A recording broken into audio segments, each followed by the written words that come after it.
Good morning, Namaste. Welcome back. So, guys, in the last video, we were discussing about economic crisis in Germany. Means we discussed that after the end of First World War, Versailles Peace Treaty was signed by Germany, and this peace treaty was forced on Germany by the Allied nations, means by England, by France. Okay, and because of the repaying of the the amount decided in the form of war remuneration for Germany, the economy of Germany strived with a crisis. यानी Germany की economy strictly strongly जो अपने आप को अब तक चला रही थी वो वहां से स्लिप होती है और डाउनफॉल में चली जाती है. Means the German economy faced economic crisis. Is that clear? Okay. Now after discussing about that, as the next we are going to discuss about the rise of Hitler. Okay, means the next point is the rise of Hitler. Rise of Hitler. देखो simple से वे में समझना है. German economy faced economic crisis. Okay, and because of that, the value of German currency marks was continuously decreasing. और इस economic crisis की situation को face करने के लिए वाइमर रिपब्लिक में जो गवर्नमेंट है, मतलब जो जर्मन गवर्नमेंट है, उस गवर्नमेंट ने डिसाइड किया कि वो जर्मन गवर्नमेंट क्या करेगी, जर्मन गवर्नमेंट जर्मन करेंसी की प्रिंटिंग को बढ़ाएगी. Means the supply of currency will be increased. लेकिन इस सप्लाई ऑफ करेंसी के बढ़ने की वजह से जर्मनी में जर्मन करेंसी मार्क्स की वैल्यू डिक्रीज हो जाती है. Is that clear? So value of the German currency decrease because of the effect of economic crisis, और we can say that ruthless printing of German currency. Okay, along with that we also discussed that American government invested in the German industries. means America ने investment किया. America ने German जो economy है, जो crisis को face कर रहे हैं, उस इकोनॉमी में इन्वेस्टमेंट किया, और इस इन्वेस्टमेंट की वजह से जर्मनी की कंडीशन काफ़ी हद तक इम्प्रूव हुई. मैं सिंपल से वे में ये कह रहा है कि जर्मनी में फ्रांस ने जर्मन इंडस्ट्रियल सेक्टर को और इसके अलावा जो रूर कॉल माइंस थे, कॉल प्रोडक्शन रीजन था, उसको ऑक्यूपाई कर लिया, क्योंकि जर्मनी ने उस रिपरेशन अमाउंट को रीपे करने से मना कर दिया जो उसको वॉर रेम्युनरेशन के रूप में पे करनी थी. ठीक है, तो उसी वजह से जर्मनी को अपने रूर कॉल प्रोडक्शन रीजन को खोना पड़ा. तो इकोनॉमिक क्राइसिस की सिचुएशन धीरे धीरे वहां पे क्रिएट हो रही थी. Finally in 1929 and in 1930, American economy also faced crisis. On Wall of Street, world's largest stock exchange situated in New York, collapsed. और इस वजह से पूरे विश्व में आर्थिक मंदी का दौर शुरू हो गया. इसके अलावा हमने भी डिस्कस किया कि there were some drawbacks in the Weimar Republic constitution, जिसमें सबसे बड़ा ड्रॉबैक था single transferable vote system, sorry proportional representation election system हम इसको कह सकते हैं. Proportional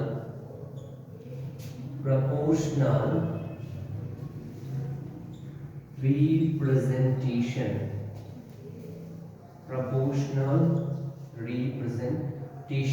vote system, election system जो वहां पे अडॉप्ट किया गया था. And because of that no party, actually ये लास्ट वाले पॉइंट का ही एक पार्ट है, इकोनॉमिक क्राइसिस और पॉलिटिकल रेडिकलिज्म जो हम डिस्कस कर रहे थे, बस इतना सा पॉइंट उसमें रह गया था. तो प्रोपोर्शनल रिप्रेजेंटेशन का जो सिस्टम था, इलेक्शन का जो सिस्टम था, वो अडॉप्ट किया गया था. And because of that no party was able to get the clear majority. Clear majority का सिंपल सा मतलब है, फॉर एग्जांपल एट प्रेजेंट हम इंडियन लोकसभा की बात करें तो इंडियन लोकसभा में सबसे बड़ी जो मतलब जो रूलिंग पार्टी है वो बीजेपी है.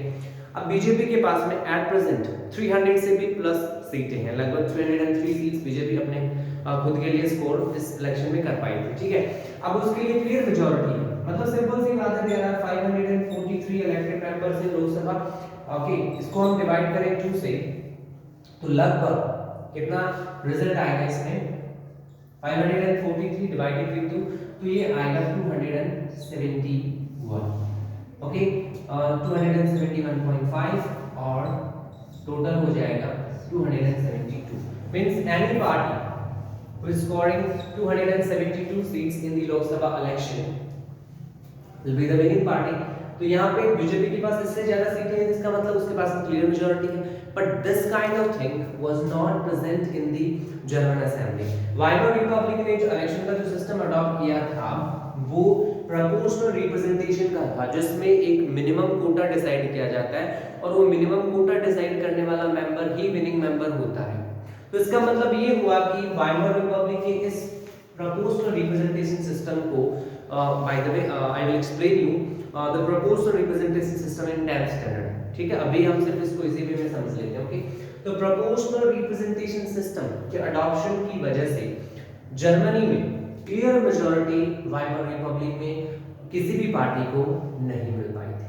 Is that clear? Along with that यहाँ पे जो लो मेकिंग प्रोसीजर अडॉप्ट किया गया था उसमें भी बहुत से ड्रॉबैक्स प्रेजेंट थे. सो कॉन्स्टिट्यूशन के ड्रॉबैक्स भी यहाँ पे जर्मनी में हिटलर के राइट्स के लिए रिस्पांसिबल थे. Means all this kind of things were responsible for the rise of Hitler. अब जो नेक्स्ट पॉइंट है that is rise of Hitler. यानी अब हम पढ़ेंगे हिटलर का जन्म. ठीक है, एंड हिटलर पावर में कैसे आया. Okay, rise of Hitler.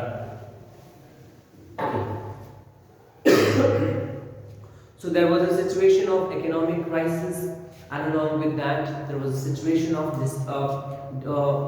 distraction, depression in the society, just because economic crisis की वजह से unemployment की situation create हो गई थी. तो जर्मनी में unemployment की जो situation create हुई थी उसकी वजह से भी हिटलर को काफी हद तक मदद मिलती है पावर में आने के लिए. मतलब जो पॉलिटिक्स से रिलेटेड डिप्रेशन और इसके साथ साथ जो डिप्रेशन क्रिएट हुआ था सोशल फैक्टर में. ओके, तो इकोनॉमिक क्राइसिस की वजह से पॉलिटिकल और सोशल डिप्रेशन और अनस्टेबिलिटी क्रिएट हो गई थी. मतलब वाइमर रिपब्लिक जो है वो काफी हद तक फ्रेजाइल सिचुएशन में था and it was not able to handle the situation of economic crisis. तो इसी वजह से अनएम्प्लॉयमेंट बढ़ा, तो सोशल और पॉलिटिकल डिससैटिस्फैक्शन क्रिएट हुआ, डिप्रेशन क्रिएट हुआ, या फिर हम ये कह सकते हैं पॉलिटिकल और सोशल अनस्टेबिलिटी यहाँ पे थी. अब हम हिटलर के इनिशियल इंट्रोडक्शन की बात करें, मतलब हिटलर कहाँ से बिलोंग करता था and which were the major things about Hitler. Okay, then Hitler took birth in 1889 Common Era. He was from Austria. Okay, Hitler Austria से belong करता था. At the time of Second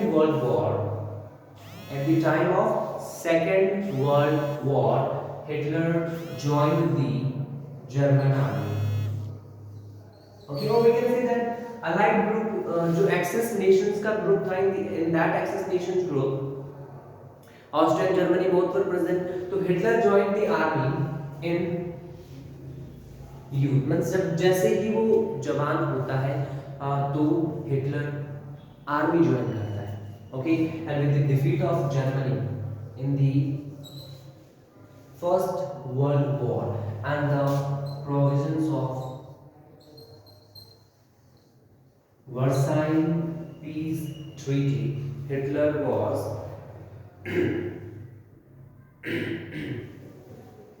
furious. Okay, means or we can say that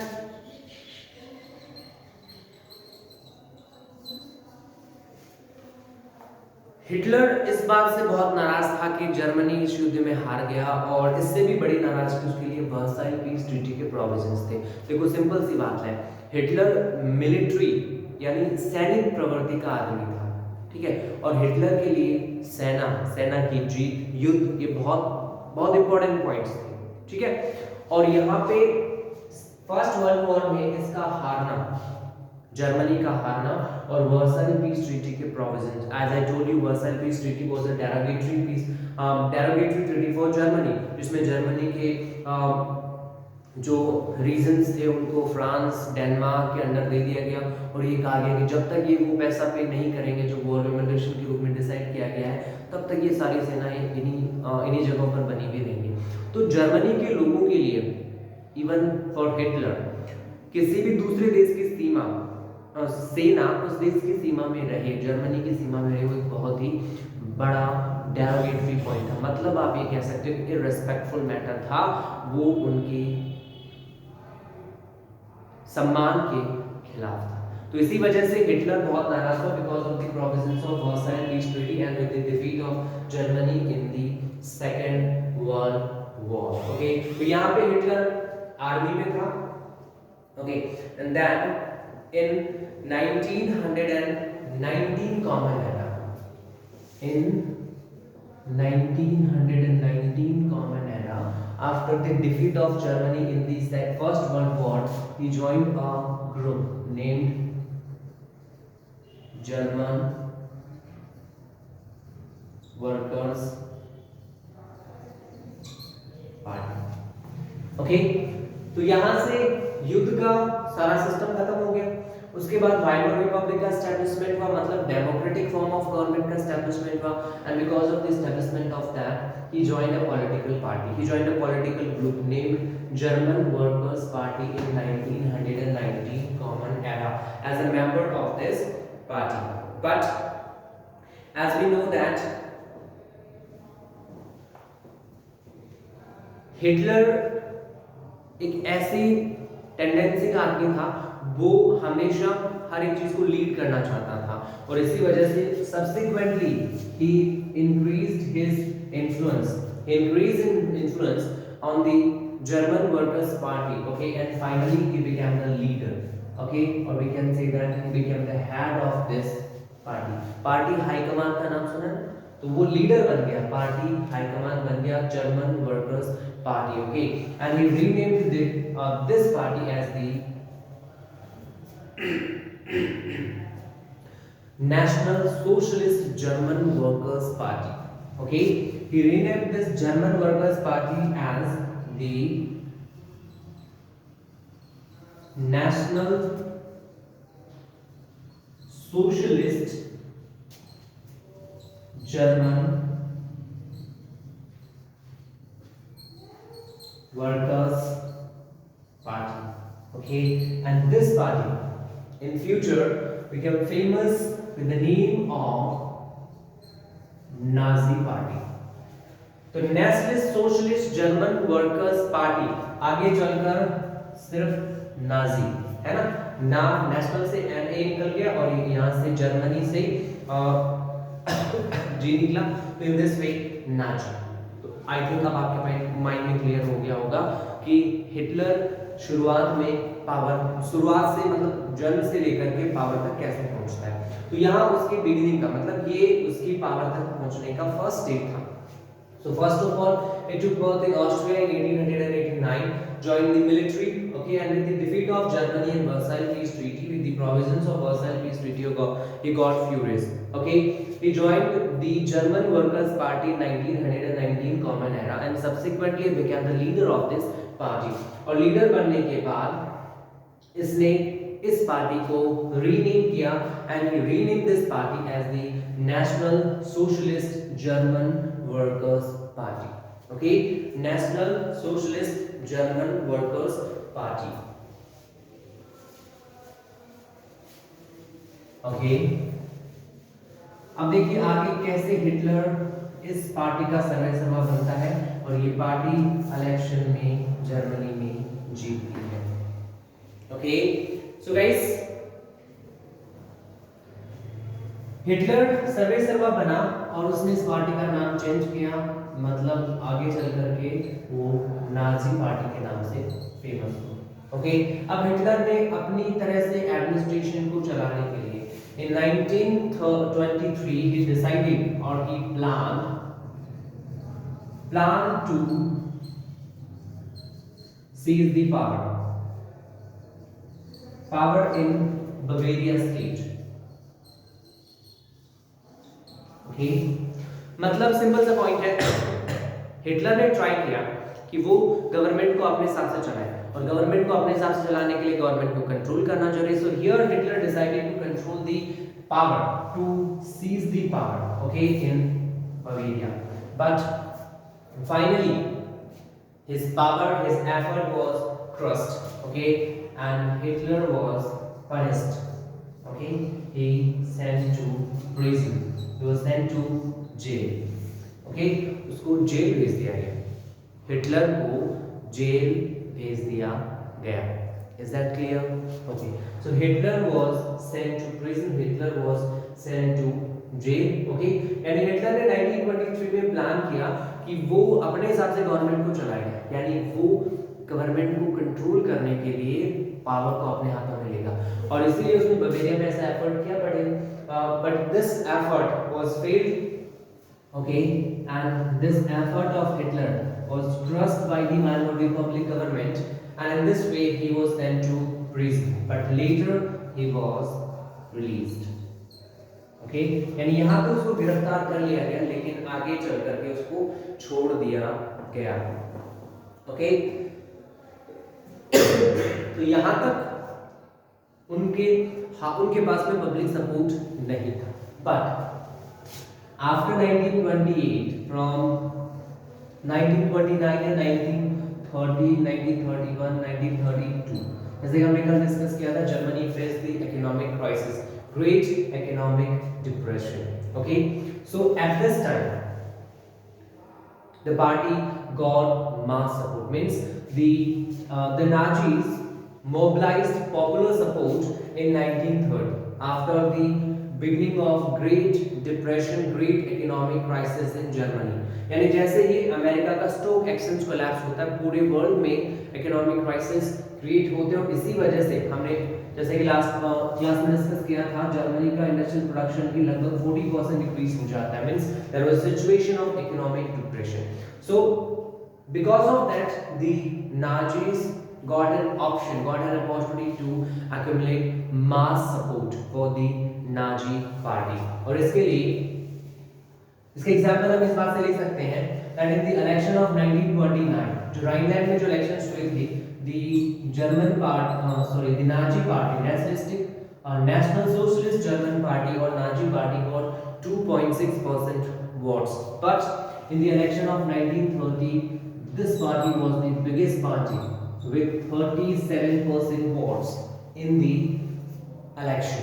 यानी Rhineland में जो party 1929 में 2.6% votes तक limited थी, that party got mass support in 1930, and in this way this was the biggest party with 37% vote percentage, यानी इस party का vote percent 37% हो चुका था. So in this way we can say that there was an immense increase of nearby 34.4% voting percentage for this Nazi party. तो इसका मतलब आप समझ गए होंगे कि 1930 से इस पार्टी के लिए मास सपोर्ट, यानी बहुत बड़ा सपोर्ट मिलना शुरू हो जाता है. Is that clear? Okay. चलिए आगे बढ़ते हैं.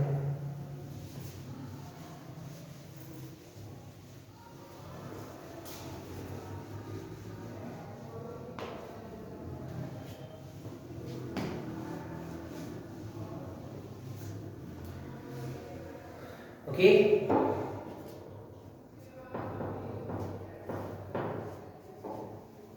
अब यहां से हमें ये समझना है कि सपोर्ट मिला किस वजह से था. Actually, Hitler was a great speaker. यानी जैसे अपने मोदी जी हैं, बोलने में हिटलर भी वैसा ही एक्सपर्ट, बड़ा चंड था. चंड का मतलब समझते हैं, चतुर, जो बोलने में बहुत एक्सपर्ट होता है, जिसको हम कहते हैं ना वाक चातुरी. So he was very excellent in his speaking power, means he was a great speaker. Okay, and along with that, he had a great passion to bring change. Okay, great passion to bring change in the German society. Okay, और यहाँ पे Hitler ने कुछ ऐसे topics को choose किया जिनकी वजह से हिटलर के लिए सपोर्ट अपने आप बढ़ता चला गया। फिर सिंपल सी बात है, हिटलर ने जो प्रिविलेंट टॉपिक्स थे ना उनको चूज किया। For example, Hitler said that he will build a very strong nation, he would build a strong powerful nation. सबसे पहली बात जो हिटलर ने की थी, सिंपल सी बात है, जर्मनी के ऊपर फ्रांस का, मतलब जर्मनी के बहुत से पार्ट के ऊपर फ्रांस का कंट्रोल था, क्योंकि जर्मनी से फर्स्ट वर्ल्ड वॉर में हार चुका था, और इसकी वजह से, यानी फ्रांस के उस कंट्रोल की वजह से जर्मनी के लोग खुश नहीं थे। सिंपल सी बात है, अपने देश के ऊपर किसी दूसरे देश का कंट्रोल हो जाए, वी वांट बी हैप्पी। तो वैसे ही यहाँ पे हुआ, और इसी वजह से हिटलर ने उस चीज को समझा, and he said that he will build a very powerful nation. Okay, उसने कहा कि वो एक पावरफुल नेशन बनाएगा, he would build a powerful nation. Along with that, he promised that he would remove all the injustice with the German nation because of the Versailles Peace Treaty. यानी Versailles peace treaty के नाम से जितने भी injustice, जितने भी अन्याय Germany के साथ में हुए हैं, उन सारे अन्यायों को वो समाप्त करेगा by building a strong German nation. Along with that, he promised with the people of Germany that he would build a strong he would re-establish the dignity of German nation. यानी सिंपल से वे हम ये कह सकते हैं कि Hitler ने जो idea at the time of unification of Germany चल रहा था, German caste is the best, उसको फिर से प्रोपोगेट करना शुरू कर दिया। Okay, he said that he will, German caste is the best. Germany की यूनिफिकेशन में एक बहुत बड़ा रोल था इस स्लोगन का, German caste is the best. The same thing is used here by Hitler. Okay, he promised to re-establish the dignity of German nation. इसके अलावा he promised that he would provide employment. Okay. So because of all these kind of promise, because of all these kind of topics, Hitler got mass support. यानी Hitler ने situation को समझा और उसी के according Hitler ने tweet किया, and in this way got mass support. और इसके लिए उसके जो मेजर पॉइंट्स थे, first of all he promise that he would build a powerful nation, powerful German nation वो बनाएगा। इसके अलावा उसने प्रॉमिस किया that he would remove all the injustice due to Versailles peace treaty, he would reestablish the dignity of the German nation, and along with that he would provide employment, means unemployment को remove करके वो employment provide करवाएगा। And along with that, he promised that all the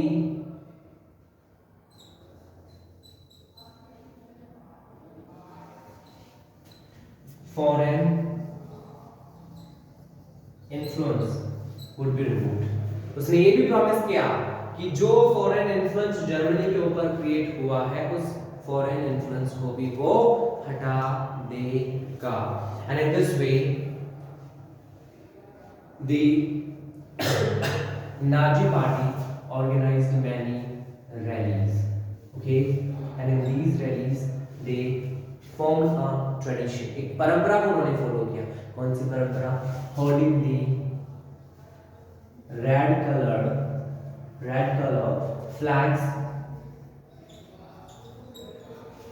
color flags with swastika symbol. Okay, along with that, round of applause after the end of speech and mass gathering of people. Okay, यानी Hitler ने बहुत सी रैलियां की और इन रैलियों की वजह से हिटलर का सपोर्ट धीरे धीरे बढ़ता चला गया। मतलब अलग अलग जगह पे हिटलर गया और वहां जाकर के उसने इन सारे टॉपिक्स को लोगों के सामने रखा कि मैं आपको एक पावरफुल जर्मन राष्ट्र दूंगा, मैं जितने भी अन्याय जर्मनी के साथ पे हुए हैं वो वर्साइल पीस ट्रीटी की वजह से उन सबको हटा दूंगा, मैं जर्मनी के पुराने सम्मान को फिर से इस्टेब्लिश करूंगा, मैं जितने भी बेरोजगार हैं उन सबको रोजगार दूंगा, जो उस टाइम की सबसे बड़ी प्रॉब्लम थी।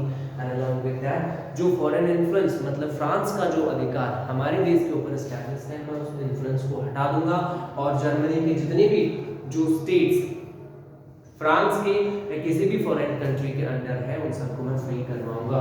ओके, तो इन आइडियाज को प्रोपेगेट करने के लिए नाजीज ने जो फॉर्मूला अडॉप्ट किया दैट वाज ऑफ रैलीज, बहुत सी रैलियां की, है ना, लोगों को जा करके उसने अपने स्पीचेस अपने भाषण सुनाए और इन रैलियों में मास गैदरिंग, इसके अलावा red colour flags with swastika symbol यानी हिटलर की नाजी पार्टी का सिंबल था कि रेड कलर का फ्लैग जिसमें स्वास्तिक का चिन्ह है ना, आपने होता है ना स्वास्तिक का चिन्ह, तो स्वास्तिक का चिन्ह बना हुआ होता था। And along with that round of applause in the last of the speech पूरा होने के बाद में ताली बजाना। राउंड ऑफ अप्लॉज आप जनरली फंक्शंस वगैरह में सुनते हैं ना, please put your hands together for round of make a round of applause. तो राउंड ऑफ अप्लॉज यानी ताली बजाना in the last of the speech, ये सारी ट्रेडिशन हिटलर ने शुरू की and because of that the Nazi party got a mass support. So guys, this is the end of the day. I wish whatever I explained you, you will be able to get that. If there will be any doubt, don't forget to write in the comment section. Thank you very much. Have a nice day.